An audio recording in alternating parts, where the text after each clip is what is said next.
नमस्कार, आप देख रहे हैं हेडलाइंस न्यूज। दिन भर की ताज़ा खबरों के लिए चैनल को अभी सब्सक्राइब करें और वीडियो को भी लाइक कर लें।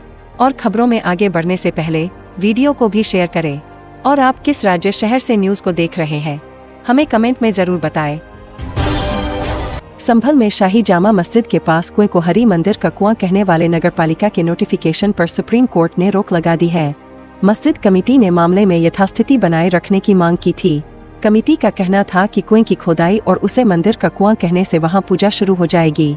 कोर्ट ने उत्तर प्रदेश सरकार से स्टेटस रिपोर्ट मांगते हुए 21 फरवरी को अगली सुनवाई की बात कही। चीफ जस्टिस संजीव खन्ना की अध्यक्षता वाली बेंच ने सुनवाई के दौरान साफ किया कि कुएं का इस्तेमाल कोई भी कर सकता है, इस पर कोई रोक नहीं है। दरअसल मस्जिद पक्ष के वकील इसे सिर्फ मस्जिद का कुआं बता रहे थे और वहां किसी भी तरह की दूसरी गतिविधि पर रोक की मांग कर रहे थे।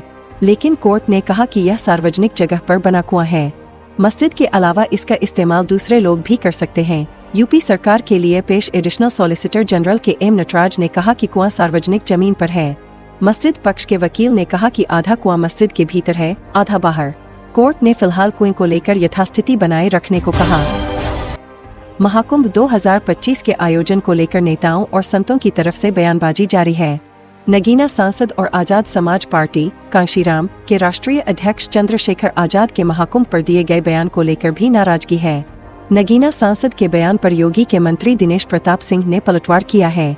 यूपी सरकार के मंत्री दिनेश प्रताप सिंह ने चंद्रशेखर आजाद की तुलना कुआं से की है। बीजेपी नेता दिनेश प्रताप सिंह ने कहा, कुंभ पर चंद्रशेखर आजाद का बयान कुआं के समान है, जहां कुंभ पर हर तरफ कोयल सी अच्छी आवाज आ रही है। इस बीच कुंभ पर चंद्रशेखर आजाद ऐसे बोल रहे हैं जैसे किसी बाग में कौआ बोल रहा हो। बता दें कि नगीना सांसद चंद्रशेखर आजाद ने कहा था कि महाकुंभ में वही लोग जाएंगे जिन्होंने पाप किए हैं। उन्होंने कहा कि कुंभ मेले में वही लोग जाएंगे जिन्होंने पाप किए हैं, लेकिन क्या कोई यह बताता है कि कोई पाप कब करता है। नगीना सांसद के इस बयान को लेकर संतों में भी नाराजगी है। वहीं चंद्रशेखर आजाद के इस पर बयान पर बीजेपी भड़क गई है। बीजेपी का कहना है कि पाप चंद्रशेखर आजाद के दिमाग में भरा है। चंद्रशेखर के बयान पर जहां बीजेपी हमलावर है, तो दूसरी ओर समाजवादी पार्टी ने भी उनके बयान की आलोचना की है। समाजवादी पार्टी के नेता उदयवीर सिंह ने कहा कि वो चंद्रशेखर आजाद के बयान से इत्तेफाक नहीं रखते हैं। कुंभ में आस्थावान लोग पुण्य कमाने जाते हैं। दिल्ली में विधानसभा चुनाव का ऐलान हो चुका है। पार्टियों की तरफ से उम्मीदवारों के नामों का ऐलान भी कर दिया गया है। कुछ सीटों पर कांग्रेस और बीजेपी के उम्मीदवार अभी घोषित किए जाने हैं। एक तरफ कांग्रेस अकेले चुनाव लड़ने की तैयारी में है, तो दूसरी तरफ कहा जा रहा है कि बीजेपी भी अकेले चुनाव लड़ सकती है। बीजेपी अगर अकेले चुनाव लड़ती है तो साफ है कि एनडीए को एकजुट रखने की उसकी कोशिश पूरी तरह से फेल हो जाएगी। पहले ही कहा जा रहा था कि दिल्ली चुनाव के साथ ही एनडीए बिखर जाएगा और इसके संकेत भी मिलने लगे हैं। जिस तरह से अजीत पवार ने दिल्ली में बीजेपी की सूची आने से पहले ही 11 उम्मीदवार उतार दिए थे, उसके बाद से ही बीजेपी के अंदर हलचल मची हुई थी। इस बीच यह खबर आना भी शुरू हुई कि एनडीए में शामिल करीब आधा दर्जन पार्टियां दिल्ली चुनाव लड़ने की तैयारी में हैं। अब इसे लेकर बीजेपी की तरफ से सहयोगी दलों के लिए एक फॉर्मूला तैयार किया गया है, लेकिन इस फॉर्मूले के बाद सहयोगी और भी भड़क उठे हैं। दिल्ली में विधानसभा चुनाव का ऐलान हो चुका है। 5 फरवरी को वोटिंग होगी और 8 फरवरी को नतीजे आएंगे। बीजेपी के लिए दिल्ली चुनाव जीतना शुरुआत से ही मुश्किल बना हुआ है। 27 साल से पार्टी दिल्ली की सत्ता से बाहर है और इस बार भी उसके लिए राह आसान नहीं दिख रही है। 2020 के विधानसभा चुनाव में आम आदमी पार्टी के हाथों वह बुरी तरह से हारी थी। आप और बीजेपी के बीच वोटों का अंतर 15% से ज्यादा था। ऐसे में बीजेपी के लिए यह अंतर खत्म कर पाना आसान नहीं है। वहीं दिल्ली में बीजेपी को अपने सहयोगियों का भी साथ मिलते नहीं दिख रहा है। पहली खबर आई कि बीजेपी से नाराज उसके सहयोगी दल एनडीए से ही उसे बाहर करने की तैयारी में है। एनडीए में शामिल आधा दर्जन से ज्यादा पार्टियां दिल्ली में गठबंधन कर चुनाव लड़ने की तैयारी कर रही हैं और इस गठबंधन में बीजेपी को जगह नहीं दी गई है। जैसे ही खबर बीजेपी हाई कमांड तक पहुंची, तुरंत ही सहयोगी दलों से बातचीत शुरू हो गई। इससे पहले बीजेपी की तरफ से यही कहा जा रहा था कि पार्टी सभी 70 सीटों पर अपने उम्मीदवार उतारेगी। 2020 के विधानसभा चुनाव में बीजेपी ने अपने सहयोगी दलों को 3 सीटें दी थी। 2 सीट जेडीयू को और 1 सीट एलजेपी को दी गई थी। लेकिन इस बार बीजेपी सहयोगी दलों को पहले सीट देने को तैयार नहीं थी। जब एनडीए में ही फूट पड़ती दिखाई दी, तो बीजेपी ने सहयोगी दलों के लिए एक फॉर्मूला तैयार किया। बीजेपी 5 सीट सहयोगी दलों को देने के लिए तैयार हो रही है, जिसमें जेडीयू को 2 सीटें, एलजेपी, एनसीपी और शिवसेना को 1-1 सीट दी जा सकती है। लेकिन बीजेपी ने सीट बंटवारे का जो फॉर्मूला तैयार किया है उसे लेकर सहयोगी दल भड़के हुए हैं।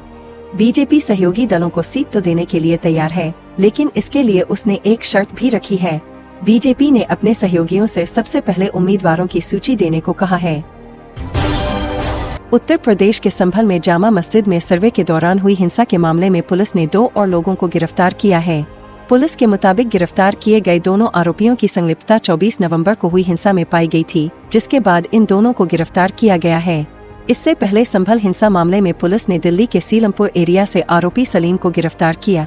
हिंसा के बाद से यह दिल्ली के सीलमपुर एरिया में छिपा था, सरेंडर करने की कोशिश में था। इससे पहले पुलिस ने दबोच लिया। सलीम पर 24 तारीख को हिंसा के दिन संभल को अनुज चौधरी पर गोली चलाने का आरोप है। दिल्ली के सीलमपुर एरिया से गिरफ्तार हुए मुख्य आरोपियों में एक सलीम पर कई आपराधिक मामले भी दर्ज हैं। हत्या के प्रयास और लूट, कुक्षी के मामले समेत इस पर 7 आपराधिक मुकदमे दर्ज हैं।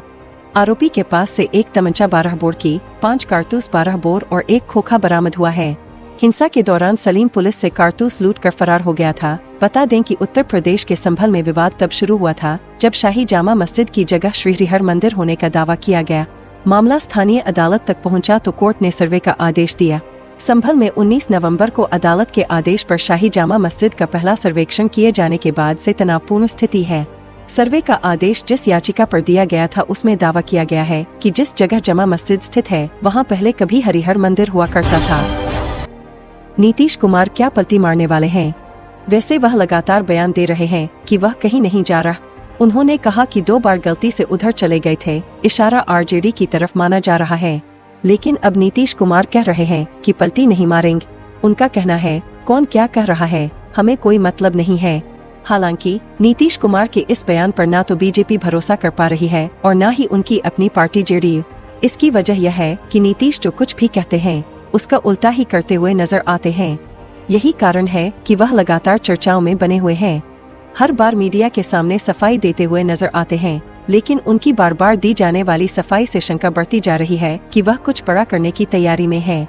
पूर्णिया से सांसद पप्पू यादव ने 10 दिन पहले ही ऐलान किया था कि मकर संक्रांति के दौरान खेला हो जाएगा। अब जो खबरें आ रही हैं, उनसे कहा जा रहा है कि खेला शुरू हो गया है। नीतीश कुमार और लालू यादव की मुलाकात तय हो चुकी है। कहा जा रहा है कि इस मुलाकात के बाद बिहार की राजनीति में बड़ा खेला होने वाला है। नीतीश और लालू की इस मुलाकात के संदर्भ में बात करें तो 14 जनवरी को मकर संक्रांति है। इस दिन से बिहार में दही चूड़ा भोज का आयोजन शुरू हो जाएगा। यह भोज बिहार की राजनीति में खास माना जाता है। लगभग सभी पार्टियां दही चूड़ा भोज का आयोजन करती हैं।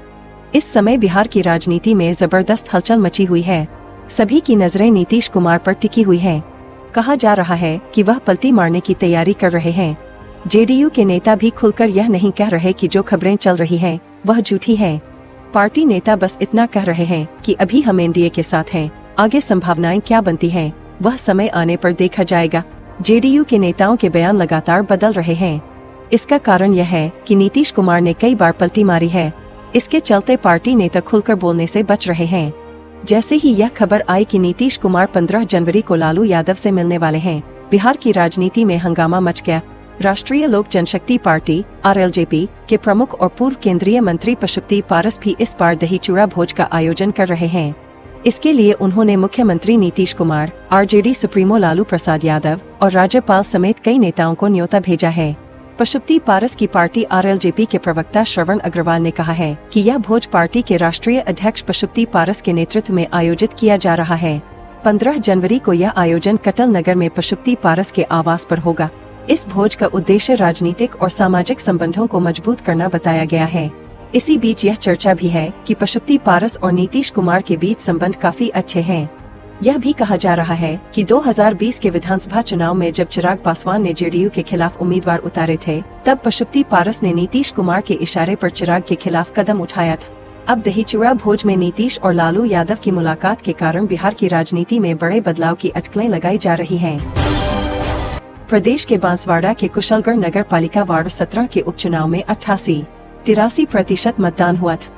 यहाँ चुनाव में कांग्रेस से वाली बाई रावत और बीजेपी से प्रमिला मैडा मैदान में थी। यहाँ परिणाम भाजपा के पक्ष में रहा।